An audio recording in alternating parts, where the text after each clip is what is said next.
ekyokuddamu byonna eri buli kibuuzo ky'oyinza. Bw'atyo bw'ayogera Mukama nti muyimirire mu makubo mulabe, mubuuze amakubo ag'edda, oluguudo olulungi gye luli, mutambulire omwo.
Jesus, He is the way, the light.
Omwagalwa atulaba era atuwuliriza nate era nsanyusa okumanya nti gy'oli otulaba era otuwuliriza.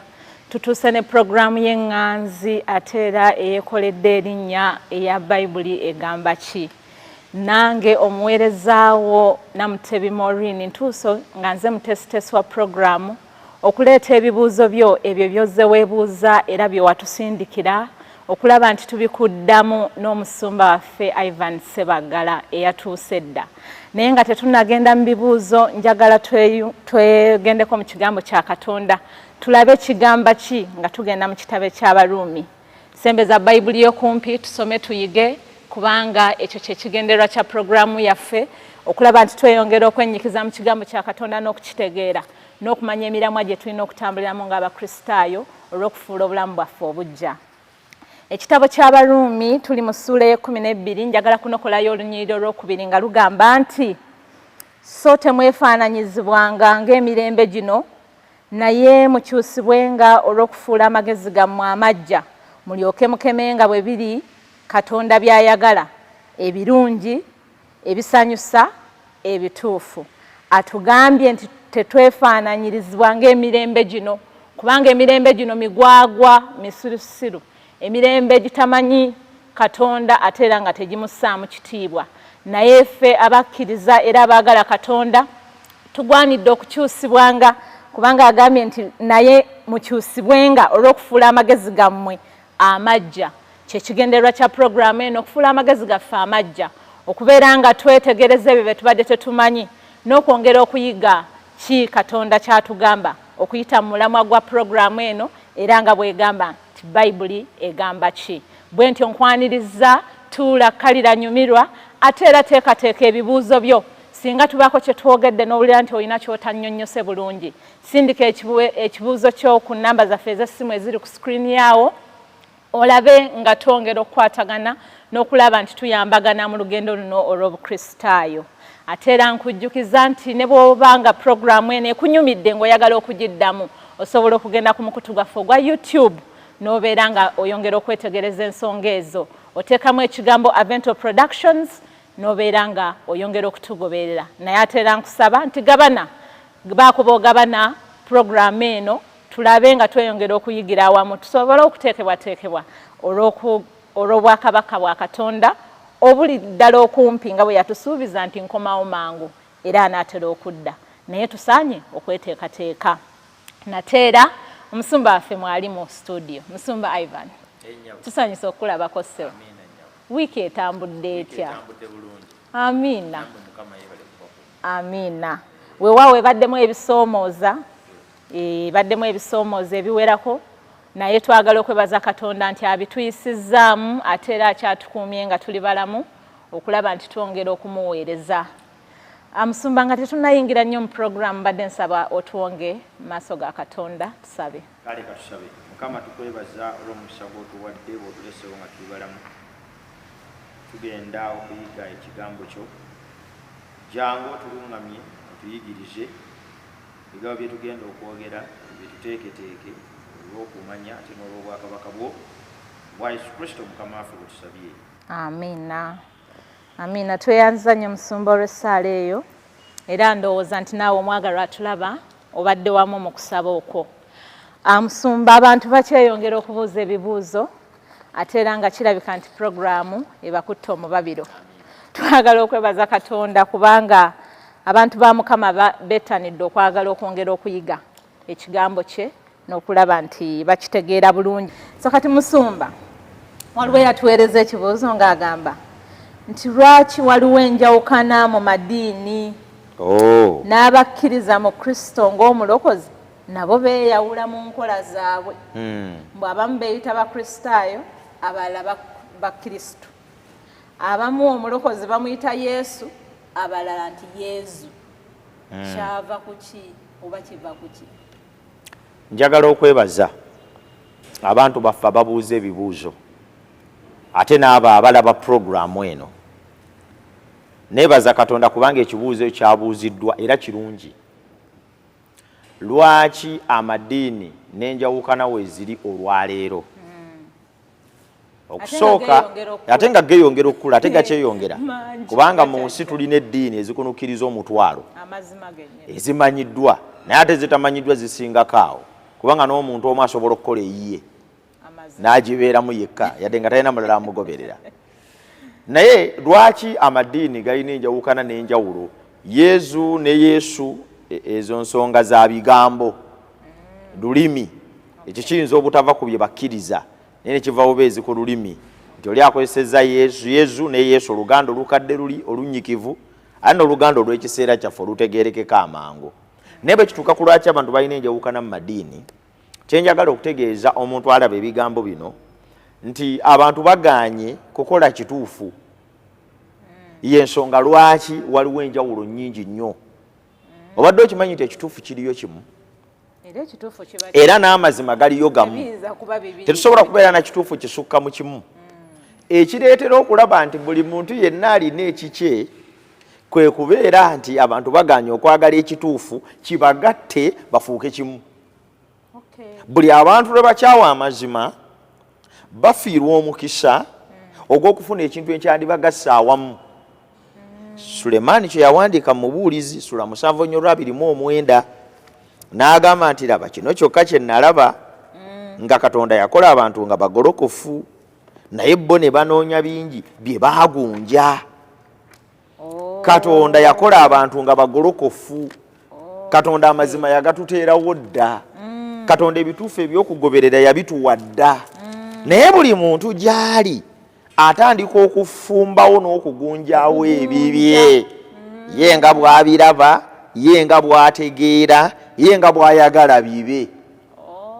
Kakati ekyo kyekireeta okuba nti mu nsi tulina amaddiini maki mangi newankubadde nga Katonda yatuteerawo ebituufu ebyokugoberera.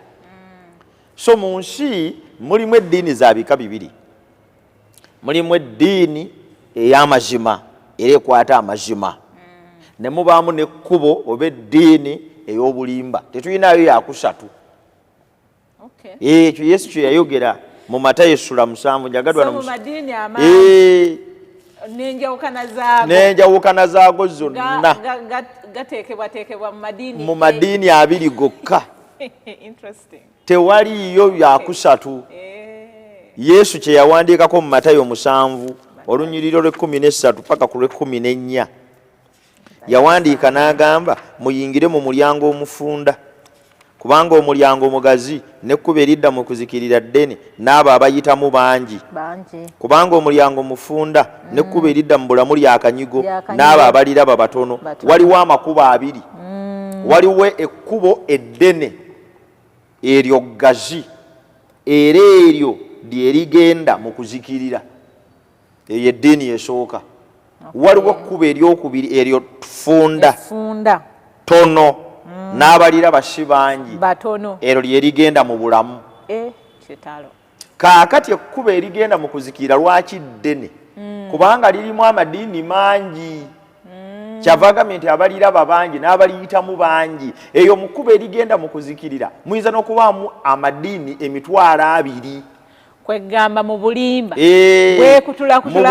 obulimba busobola okwekutulamu obuwayi 1.5. Yensonga lwaki Yesu aliyise eggazi. Naye erigenda mu ggulu liririmu lirina kyerikola kiri kimu, amazima tegayinza kwawukanyizibwa. Yensonga lwaki funda. Olw'ensonga eyo muganda wange abuuza ekibuuzo kino, amaddiini mangi naye amaddiini mangi ekisooka kubanga gagaanye okukkiriza amazima gagattibwe mu kintu kimu. Ekyokubiri mangi kubanga ekkubo eridda mu kuzikirira ddene abaliraba bangi kyebava bakutukakutuka mu buli omu mu bulimba bwe gy'abadde. Naye amazima go galina ekkubo litya limu. Olw'ensonga eyo ekkubo lino funda. Lwaki funda? Kubanga amazima omuntu bw'asalawo okugagoberera. Yesu agamba nti weetikka omusaalaba gwe eri mu Matayo 16:2 paka 26 banaasomayo.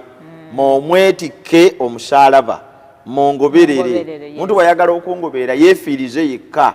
Anoonya obulamu bwe ajja kububuza, ate abuza obulamu bwe ku lwange y'alibuzuula. Ekitegeeza nti eddiini ey'amazima erimu obulamu obw'okubuza ffe kye tuli ne tuddira Kristo yekka n'abanga yafuga erimu obulamu obw'okukwata amazima ag'ekigambo kya Katonda. Kubanga mu Yokaana 17:17 agamba nti obatukuze mu mazima kubanga ekigambo kyo ge mazima. Kati eddiini ey'amazima erimu omuntu okukola Katonda ky'ayagala at all cost. Y'ensonga lwaki liyitibwa kkubo lya kanyigo. Kakati abantu bangi lyakwefiriza ky'oyagala okole omulokozi ky'ayagala. Kakati ekyo kifuula amazima okubeera nga si kintu ekyenyumirizibwamu omuntu eyayonona n'eyagwa. Kakati omuntu buli lwakyawa amazima atandika okunoonya kino. Timoseewo ekyokubiri essuula 4 olunyiriri olwokusatu. Timoseewo ekyokubiri 4 olwokusatu agamba kubanga ebiro birijja lwe batalikkiriza kuwulira kuyigiriza kwa bulamu naye amatu gaabwe nga gabasiiwa balikuŋŋaanya abayigiriza ng'okwegomba kwabwe bo bwe kuli baliziba amatu okuleka amazima balikyama okugoberera enfumo obufumo. Kuziba matu kino kye kiseera agambye okuziba baliziba amatu. Kati ambuuza lwaki eddiini nnyingi abantu bazibya amatu eri amazima aga Bayibuli. Kati kankuwa ekyokulabirako. Bayibuli eyigiriza nti obulokozi buli mu Kristo yekka. Tetusobola kubufuna wadde mu bikolwa byaffe, tetusobola kubifuna yadde mu kika kya ddiini mwe tuli, tetusobola kubufuna wadde mu bulombolombo obw'abantu. Naye omuntu aggala amatu n'agamba nti obulokozi tebuli mu oyo yekka, nange nsobola okubwekolera ewange, nadda ku nfumo obufumo. Kati olwaleero abantu amatu gabasiiwa. Naye nga amatu gano gabasiiwa kuwulira kwegomba kwabwe bo. Oli avaayo obuvi n'agamba nze bw'okomba mu bigere byange ng'ofuna omukisa, awo nga naye atondawo ye. Omulala ng'ajja nti anze siri wa bigere naye wabula oleeta kuleeti ya soda atoolako emu n'aginywa ate n'akuwandulira mu kamwa n'ovaawo n'omukisa, oyo naye n'akola ye. Omulala n'ajja nti nze mbadde ntambulatambula n'ensanga ejjinja lino lirimu omukisa, oyo naye n'akola ye. Kati abantu bali mu kiseera nga batambulira mu kwegomba kwabwe bo, nga batambuliramu ebyo bye baagala okuwulira n'amatu gaabwe, ne baggala amatu eri amazima ne batandika okutambulira mu nfumo. Kati eyo y'ensonga lwaki mu nsi mulimu amadiini mangi.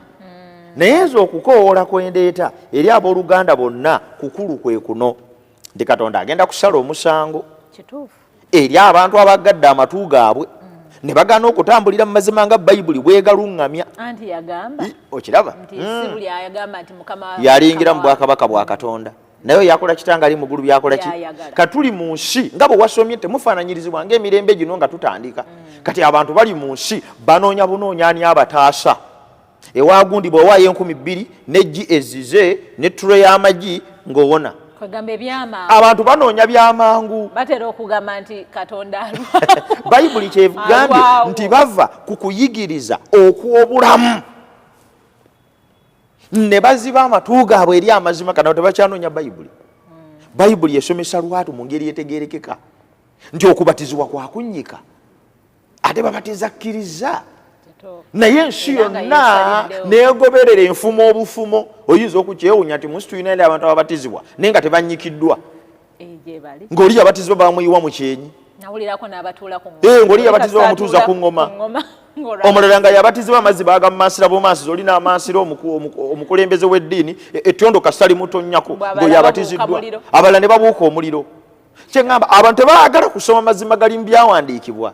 Newankubadde nga kyakola tekirina lunyiriri lwonna, newankubadde nga kyakola talina wakisoma, naye aggala amatu eri amazima n'agoberera enfumo obufumo. Kati ekinno kye kitonzeewo amadiini ate nno gakyetondawo. Naye abantu abalaba ebigambo bino nze mbategeeza nti waliwo ebigambo Bayibuli byetuyigiriza wano mu Basesalonika ekyokubiri essula 2 olunyiriri olw'omwenda. Basesalonika ekyokubiri essula 2 olunyiriri olw'omwenda ayogera ebigambo bino agamba olw'omwenda paaka 12.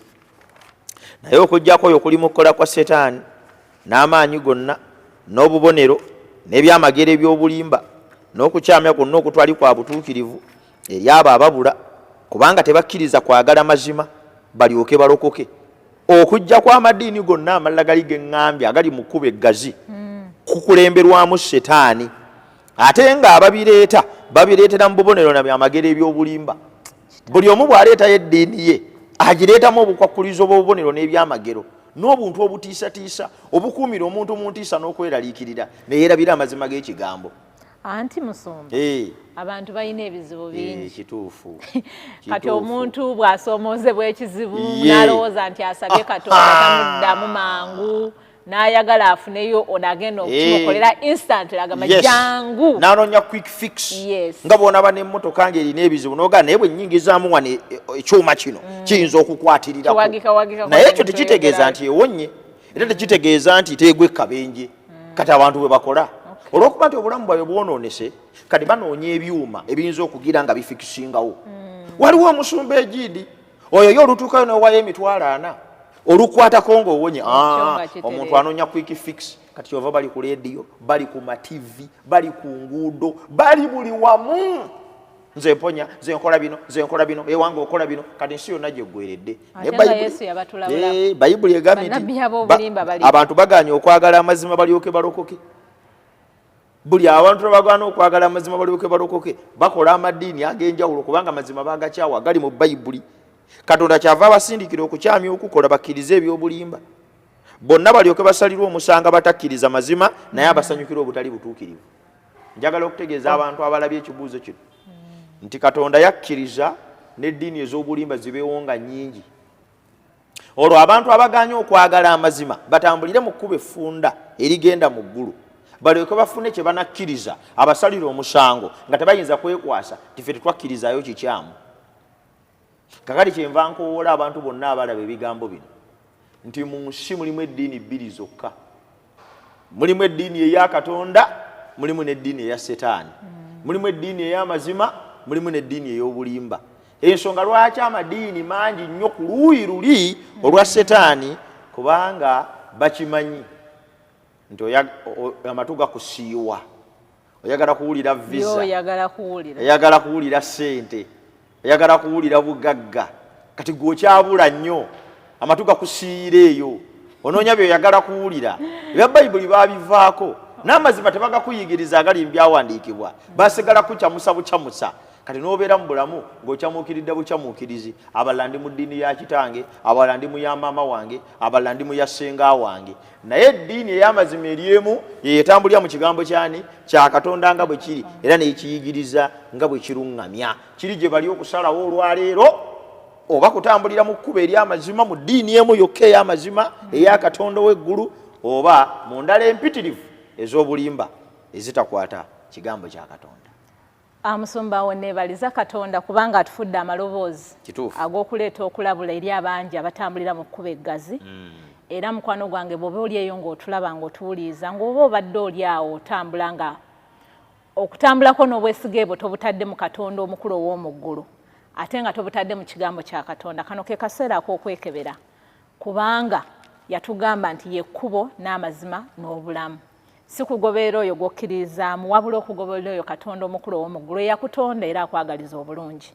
Ataddewo eddoboozi lino okukoowoola oveeyo gye wakyamira osobole okudda mu kkubo effunda tubalibwemu abo abalituuka awawakanirwa. Tweyanziza nnyo Musumba olw'okuddamu okwo.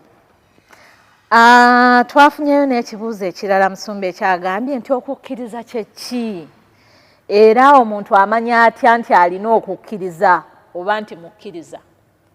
Okukkiriza kye ki omuntu amanya atya nti alina okukkiriza era omuntu amanya atya nti mukkiriza. Kaakati Bayibuli erina ekigambo kyetuwa mu Bibulaniya essula 11. Okukkiriza kye kinyweza ebisuubirwa kye kitegeereza ddala ebigambo ebitalabika.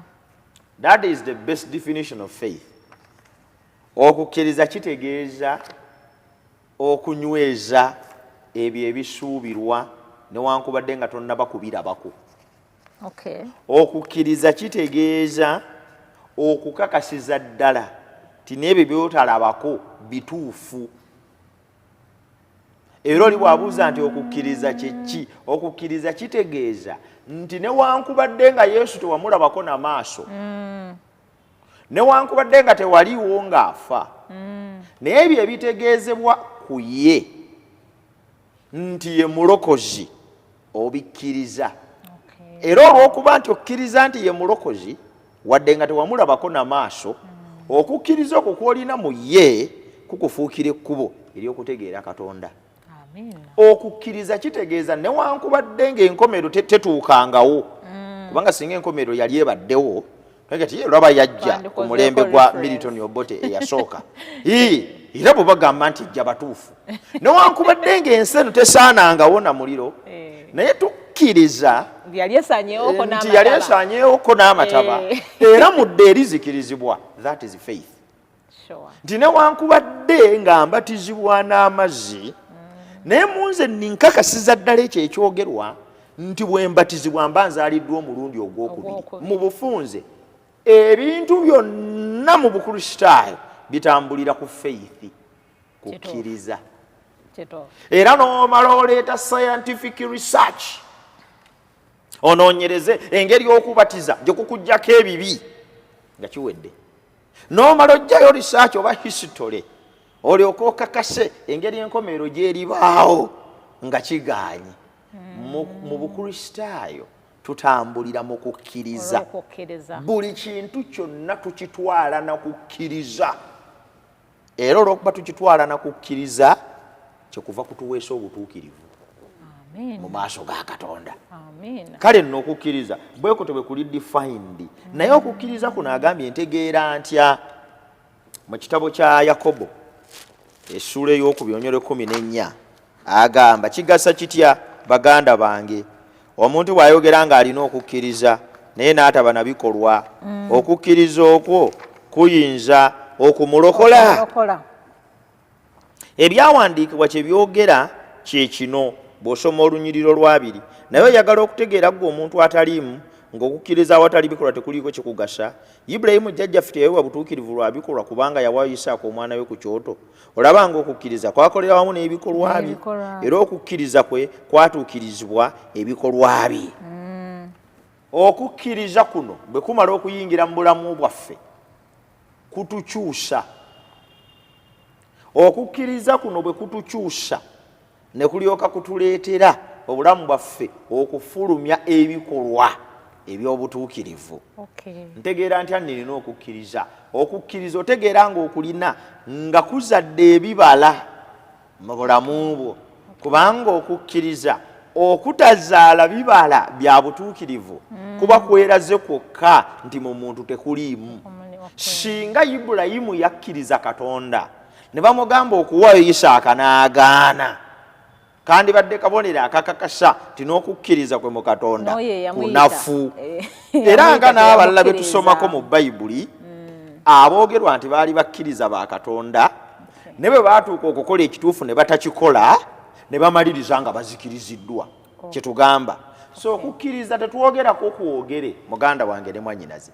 Okukkiriza kuzaala ebikolwa. Kino njagala kitegereka bulungi. Ebikolwa si bye bireeta okukkiriza mu muntu. Okukkiriza kwe kuzaala ebikolwa ebirungi. Ebikolwa ebirungi kabonera akakakasa ti there is a presence of faith in a Christian. So si nti kansome nnyo Bayibuli olwo mbeere mukkiriza.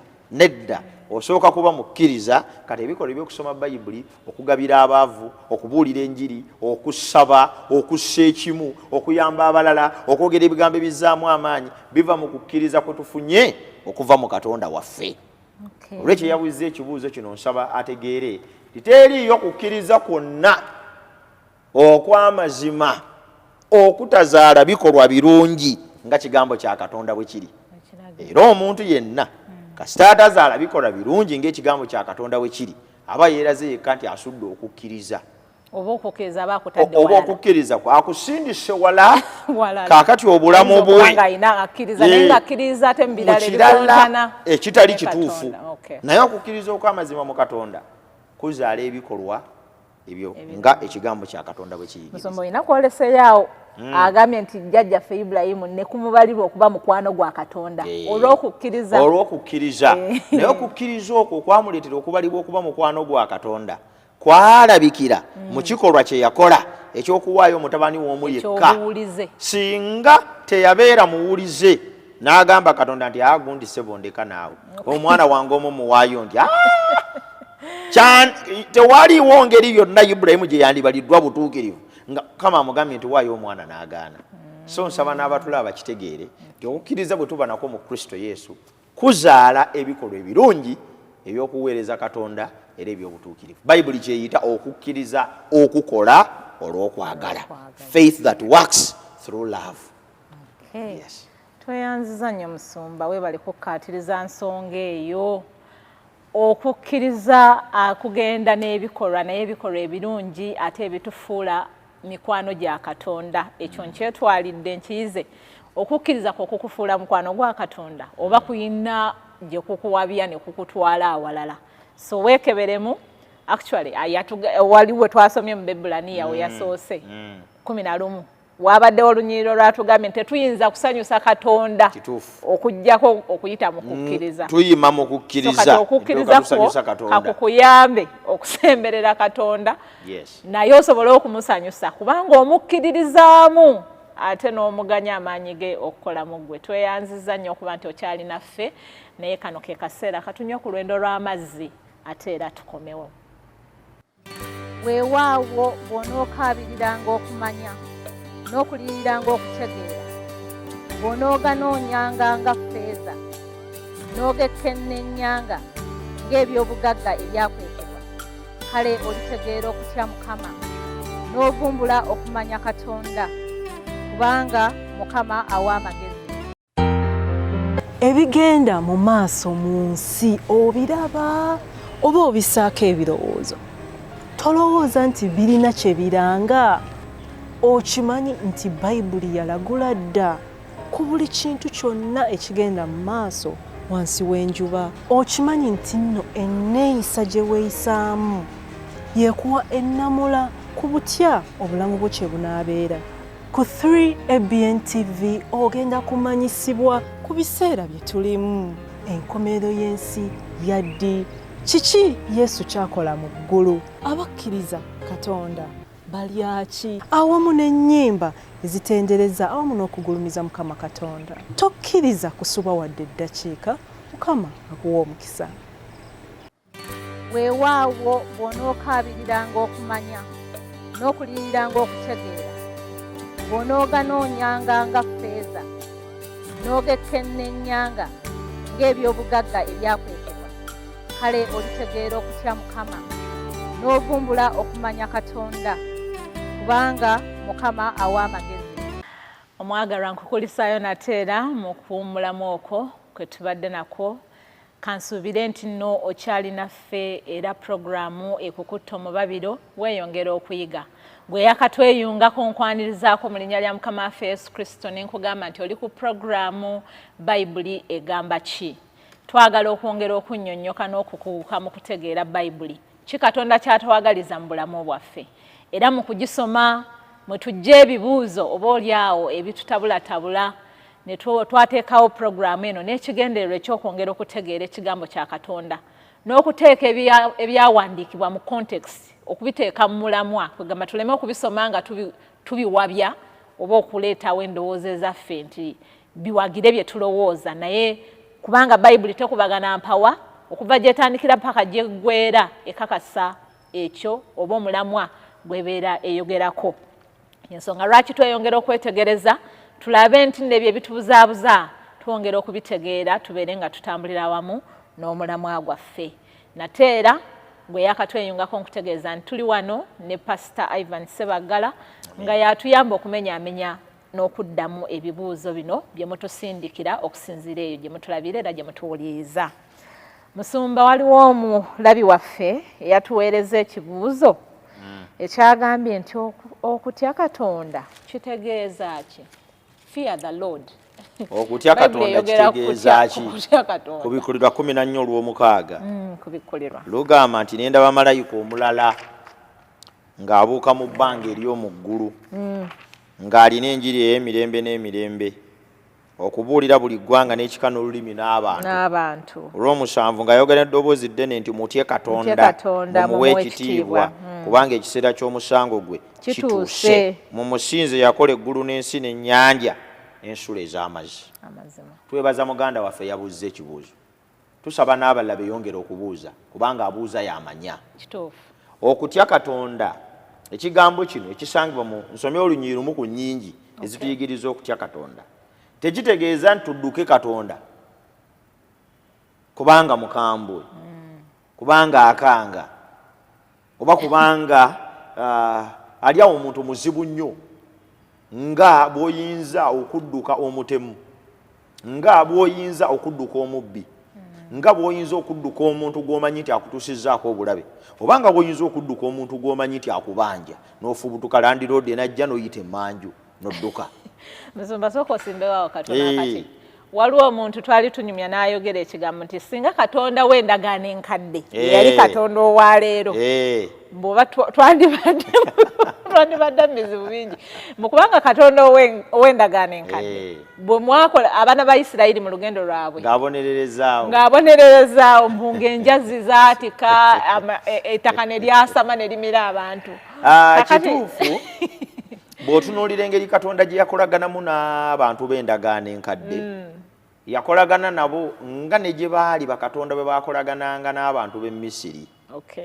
Gwali mulimu munene nnyo Katonda okuyigiriza abantu b'endagaano enkadde nti wakisa wakusaasira alwawo okusunguwala kubanga bakatonda be baali bamaze ebbanga nga bawulira era nga balaba mu nsi ey'obunyage bakolerawo ekikolimo kijjirawo omukisa gujjira ngera olwo abantu bagenda mu ssabo ovaayo na kimu ku byo kati ate Katonda kwekolagana nabo okufaananako ne bakatonda bali be baalabanga naye nga mu kukolagana nabo mu ngeri eyo y'okukolerawo ate alina kyagenda abasomesa era enkomero ya byonna yagenda akyusa obulamu bwabwe okuva mu Katonda gwe balowooza nti wakasunguyira okutuuka mu Katonda gwe bagamba nti ekisa kye kiyitirivu tetuyinza na kukigera yadde okukyogerako.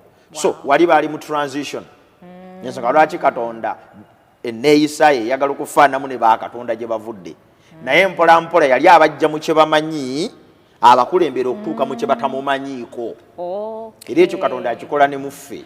Illustrations zaatuwa ne bolaba mu ndagaano enkadde Yesu yakozesa nnyo engero ekituufu olugero lw'omusizi olugero lw'omuti kwegamba asinziira mu bye bamanyi abajja we bamanyi abatuuse w'abaagala kubanga tebamanyiiwo. Bwe yagendanga mu balimi naawe engero z'abalimi, bwe yagendanga mu bavubi n'ayogera ku buvubi.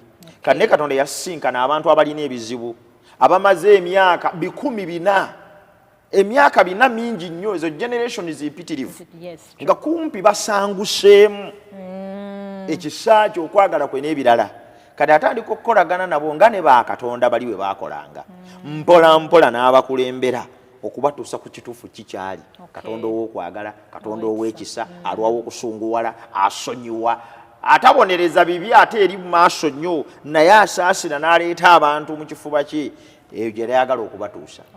Tetuteekwa kutya Katonda lwa ngeri ziri ze njogedde nga bw'oti omubbi nga bw'oti akubanja nga bw'oti emmundu nga bw'oti omuntu omutemu. Ekyo ekigambo okutya Mukama si kye kitegeeza. Ekigambo okutya Mukama bwe kikozesebwa mu Bayibuli kitegeeza nti tunuulira obukulu bwe, tunuulira ekitiibwa kye, tunuulira amaanyi ge. Ebintu ebyo bisatu bw'omala n'obyetegereza ku Katonda obulamu bwo butandika ekisooka okumusoosa, ekyokubiri okumusinza, ekyokusatu okumuwulira n'okumuwa ekitiibwa. Kati okutya Mukama kitegeeza okumusoosa kubanga ekitiibwa kye kingi okusinga ekyabalala bonna. Okutya Mukama kitegeeza okumusinza kubanga teriiyo ekiri waggulu we wadde ekigezaako okumufaanana. Okutya Mukama kitegeeza okumuwulira awamu n'okumuweereza kubanga teriiyo agwanira kuweerezebwa asinga Katonda oyo. Kati Bayibuli wegamba nti tya Katonda kino kyetegeeza nti obulamu obwo Mukama mu lunyiriri ayogedde nti mutye Mukama mumuwe ekitiibwa. Ekitegeeza nti okutuusa nga tulabye Katonda kyali ne tufuna ne experience y'okubeerawo kwe mu bulamu bwaffe tetusobola kumutya. Era akamu kabonero akalaga nti omuntu atya Mukama kwe kukyusibwa amaanyi ga Katonda oyo mu ye. Ngero essula y'omunaana onyolo 13 katusomewo ku olunyiriri lumu. Ngero 8:13 ayina kyayogera wano. Agamba okutya Mukama. Ngero 8:13 agamba okutya Mukama kwe kukyawa obubi. Oliri ekigambo ekyo? Okutya Mukama kwe kukyawa obubi. Mu bufunze kwe kukyawa okumunyiiza. Bwe bagamba nti gwe omwana tya kitaawo, tebagamba nti dduka mu nnyumba oleme kusulamu. Tebagamba nti bwakomawo fubutuka emisindo ogende wekwekwe wa neiba. Naye bategeeza nti tya okumukosa. Okutya Mukama kwe kukyawa obubi. Kyava annyonnyodde amalala essukuti n'ekkuba ebbi n'akamwa akabamba byenkyawa. Kati okutya Mukama kitegeeza kukyawa bubi. That is the simple definition. Ensukuti omuntu ayinza okuba nga ekigambo ekigambo essukuti kiviirayo mu kigambo eky'omuntu kwegamba ali awo ayagala okuwaanibwa, ayagala okusitulibwa, alaba nga abantu omuntu ali arrogant ayina essukuti. Egamba omuntu oyo ali aho obulamu bwe buli kamu akeekana saaze sisemberera abo sisemberera abo yolevu sigiriiko nze ndi waggulu nze temunninaana. Kati Bayibuli egamba nti ebimu ku Katonda byakyawa. Kaakati okutya Mukama kitegeeza kukyawa. Mu bufunze okutya Katonda kitegeeza nti mutunuulire, laba kyali, laba byakukolera, musukkulumye, musinze, muwulire, muweereze, okyawe engeri yonna eyinza okuteekawo olukonko wakati wo naye. Ekyo bayita fearing God. Babaga nti omwana atya kitaawe, bwamugamba nti ndeetera ekikopo ng'aleeta, bwamugamba nti mwana wange essaawa 2 komawo mu nnyumba ng'akomawo, bwamugamba nti tugenda ku ssomero ng'agenda. Ekibayita okutya omuzadde, si kumudduka, naye okulaba ng'obulamu bwo bumusoosa mu byonna. Out of respect. Yes. Kugamba mu kitiibwa ky'owo omuntu omukulu nga bw'okiwa taatawo example nti ne Katonda kitaffe ow'omu ggulu. Ekitiibwa eky'okumuteeka mu kifo kye nti ye Katonda omugulumivu, afugira mu butaggwaawo, ayogera obwogezi ebigambo ne biba, atalina kimulemerera, oyo gw'otosobola na kwegezaako, abeera mu buli kifo, afuga byonna ate ng'amanyi byonna. Kugamba omuntu afaananako bw'atyo agwanira okusinzibwa n'okutenderezebwa. Actually tweyanza Musumba kubanga ekigambo ekyo kibadde kitawaanya bangi, kubanga era waliwo olwokisoma nga bwe twagambye people put it out of context. Omuntu n'akijja mu mulamwa n'ayingira mu kanisa ng'akankana n'ajjamu n'engato zinasooka zirikako ebwetusikulwa ng'akyafuwaza Katonda n'ebirala. Ne kino kye twogera nti walk softly in the sanctuary, okutambula empola mu watukuvu we. Olina atambula nga si kuba nti agenda kukuba omuggo nti olw'okuba ng'osaatuuka, naye olw'okulaga nti wooli watukuvu, okulaga nti oli mu maaso ga Katonda omukulu eyatonda byonna, kyekitiibwa ekimugwanira, ate era nga tusaana okukiraga mu bulamu bwaffe. Tweyanziza nnyo Musumba, tweyanzeege. Aleese ekibuuzo ekirala Oluganda eyakiweereza, yakisimbudde nno mu Luka 12. Yagambye nti Luka 12 olunyiriri lwa 35 atugamba okwesiba ebimyu. Kitegeeza ki okwesiba? Mwesibenga ebimyu mu biwato byammwe n'ettabaaza zammwe nga zaaka. Weebale nnyo okubuuza ekibuuzo kino.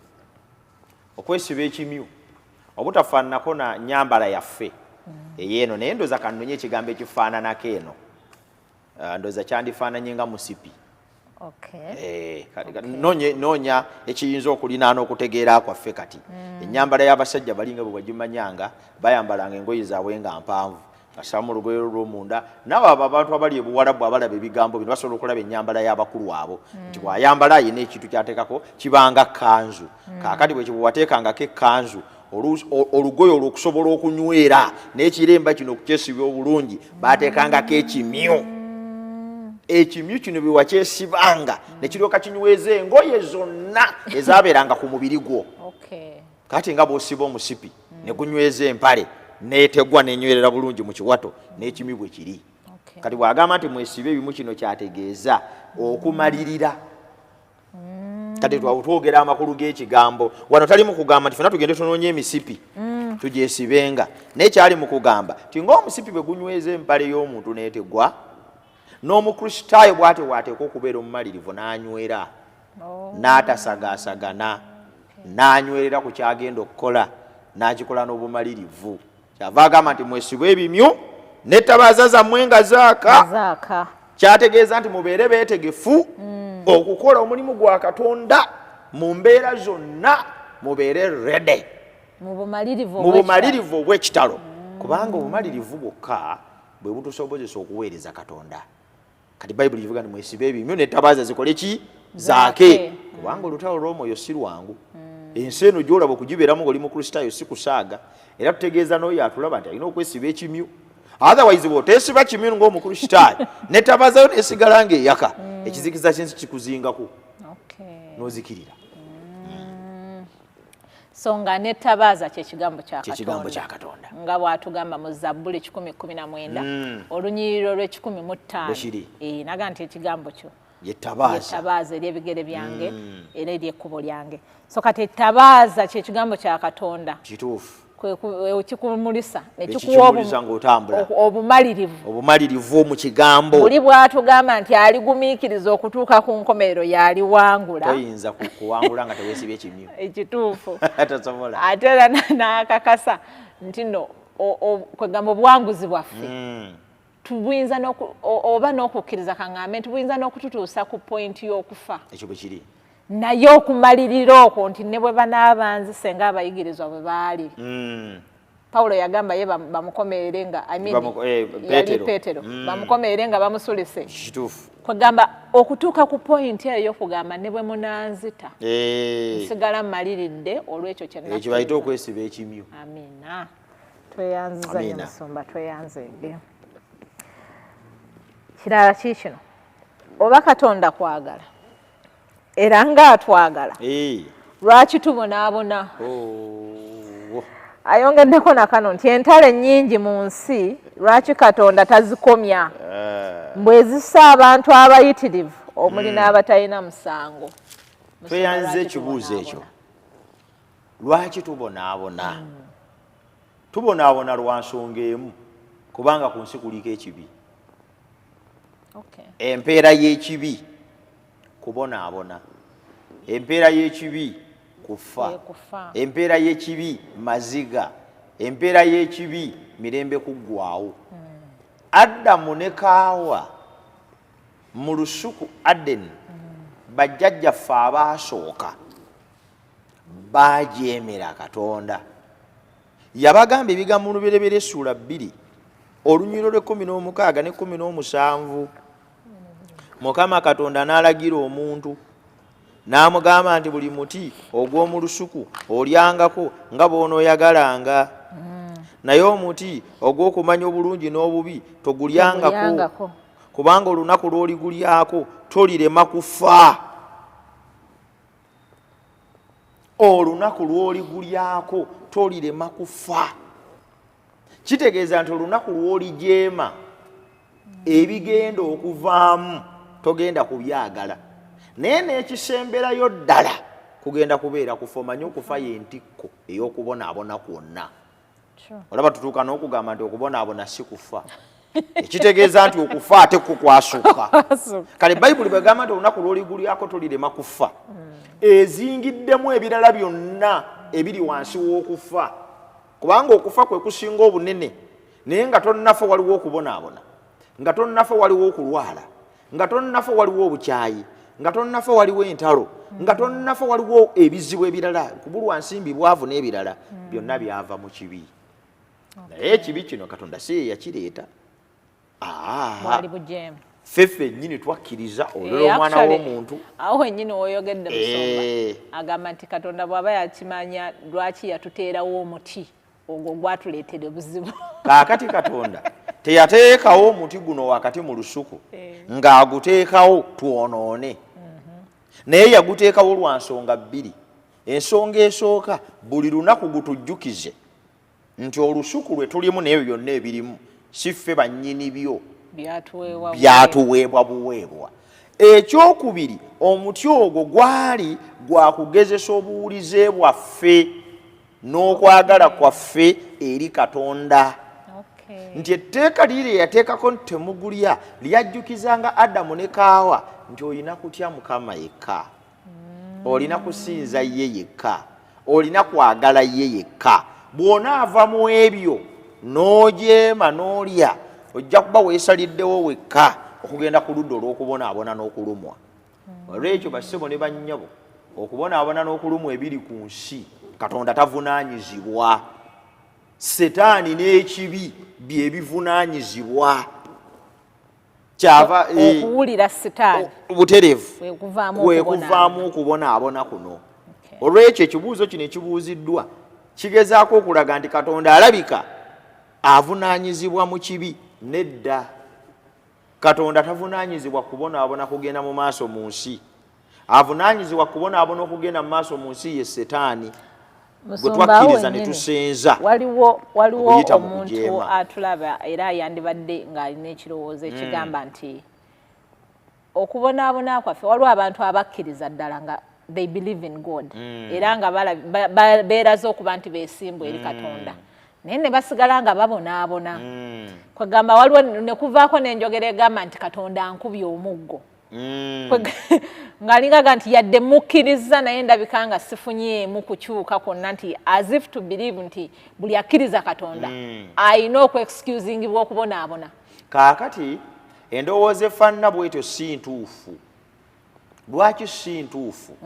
Kubanga tutudde ku nsi eyagwa era neebula. Olw'okuba nti ensi yagwa ekibi n'ebyakivaamu byo biri wano era Katonda tagenda kubitujjiramu wano. Kyava Yesu asabe Saala n'agamba sikusaba kubajja mu nsi naye nkusaba obakuumire mu nsi. Ate onyiri olulala n'agamba nti mu nsi mulina ennaku naye mugume kubanga mpangudde. Ekitegeeza nti mu nsi mwe tuli yakikolimo. Ayina okunywera. Buli muntu yenna ali mu nsi kasita azaalibwa ng'ava mu lulyo lwa Adamu ateekwa okusisinkana obulumi obuva mu kibi, oba mukkiriza oba si mukkiriza. Enjawulo yokka eriwo wakati w'omukkiriza n'atali nti ye omukkiriza wakati mu kubonaabona kuno alina essuubi erisukka okubonaabona kwe. Ti newankubadde okubonaabona we kuli naye guma waliwo akaseera w'ogenda okuwangulira. Olw'ekyo yabuuziza ekibuuzo kino akimanyi nti okubonaabona kwajja lwa kibi tekwajja lwa kukola kwa Katonda. Olw'ekyo Katonda talina mukono mu kubonaabona kwaffe na bulumi wabula alina mukono mu kutuwonya ate n'okutulokola. Era essuubi lye njagala okumulekera eyatuwadde ekibuuzo kino, essuubi lye njagala okumulekera lye lino nti Yesu Kristo yawangula. Era bwe yawangula agenda kutuwa omukisa ogw'okuggyawo bino byonna kubikulu essula 21 onyo olwokuna agamba 21 olwokuna kubikulirwa agamba naye alisangula buli zziga mu maaso gaabwe era okufa tekulibaawo nate so tewaabengawo nate ennaku newankubadde okukaaba newankubadde okulumwa ebyolubereberye nga bikoze eki njagala okutegeeza atulaba ebyolubereberye bigenda kuggwaawo. Bino bye tulimu olwaleero bigenda kuwangulwa. Bino bye tulimu olwaleero ekiseera kigenda kutuuka nga nfumo bye tulimu olwaleero bigenda kufuuka history, bye tulimu olwaleero bigenda kufuuka ebintu nga biringa ebitalabwanga nako. Kubanga Kristo bwe yafa ku musaalaba eggologoosa yawangula ekibi. Bwe yawangula ekibi n'amaanyi gaakyo, olwo n'ateekateeka n'okuwangula ebikivaamu. Olw'ekyo ensi eno gye tuliko eriko ekibi n'obutali butuukirivu si yakubeera wano bbanga lyonna. Kristo wakudda azikirize buli kimu kyonna ekyava mu kibi n'ababi n'omutandisi waakyo nga ye Setaani. Ateeke kuno eggulu erijja n'ensi eki eteri kukaaba, eteri kulumwa, eteri kubonaabona.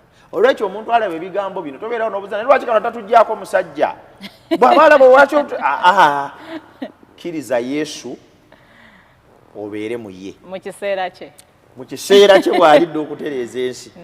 Obeera n'essuubi eribeera mu nsi empya etaliiko bulumi newankwadde okubonaabona. Amiina. Ayogedde ku ky'entalo nti lwaki tazijjaawo naye nga kokubanga Mukama yandibadde akiyimiriza naye yatusuubiza nti omuliro mu kiseera awulugumanga empologoma nti ajjeeyo n'enjala ze zonna n'amaanyi ge gonna. Kati ezo ze tulaba nti ntalo, enjala, obukyayi n'ebifaananako bwe bityo byonna bizze lwakubanga n'omubi atusizemu omutima n'ekibi kikuze. Ne Setaani akola nnyo akaseera katono kaweddeyo. Kati essuubi lyaffe kwe kutunuulira Kristo oyo omulokozi waffe yatusuubiza nti bw'alikomawo kubanga yagamba ngenda okubateekerateekera ebifu bwe ndikomawo mbatwale nange gye ndi mukole mutya mubeereeyo. Kati essuubi eryo mukwano gwange kali kugumye ndikunyweze mu ntalo lwe tulimu olw'okukkiriza ate era tutuuke ku buwanguzi. Nkwagaliza okutuuka wali awo wakanirwa leka okubonaabona kuleme okujja kubonaabona ku nsi ate n'eggulu likuleme likusube kati oba tofunyemu amazima gennyini. Kale toyanzanya omusumba kadde kootuwadde. Nsuubira nti naawe atuwuliriza olina ky'oganyuddwamu era olina ky'oggyeewo. Mukama akuwa omukisa ayongere okugaziya ebigambo bino mu bulamu bwo, akuleetere ekitangaala kye kituule mu ggwe n'emirembe gye gibeere naawe. Webale nnyo okubeera naffe ate era katukulinda omulundi ogunaddako ku lunaku lwe lumu essaawa ze zimu 103 ABN. Musumba tusabire. Kitaffe tukwebaza kubanga oyogedde naffe. Okunnyonnyola kuno gwayinza okugaziya. Nsaba okugaziya mu bulamu bwabo bonna abatulaba era abatuwuliriza. Obugabirizi bwe bubeere gye tuli ffenna, ababuuziza ebibuuzo bafune ebyokuddamu ku bwa Yesu Kristo Mukama waffe bwe tusabye. Amen. Amen. Mbaagaliza sabbiiti ennungi nate era tusisinkane. Bye bye. Okuddamu byonna eri buli kibuuzo ky'oyinza. Bw'atyo bw'ayogera Mukama nti muyimirire mu makubo mulabe, mubuuze amakubo ag'edda, oluguudo olulungi gye luli, mutambulire omwo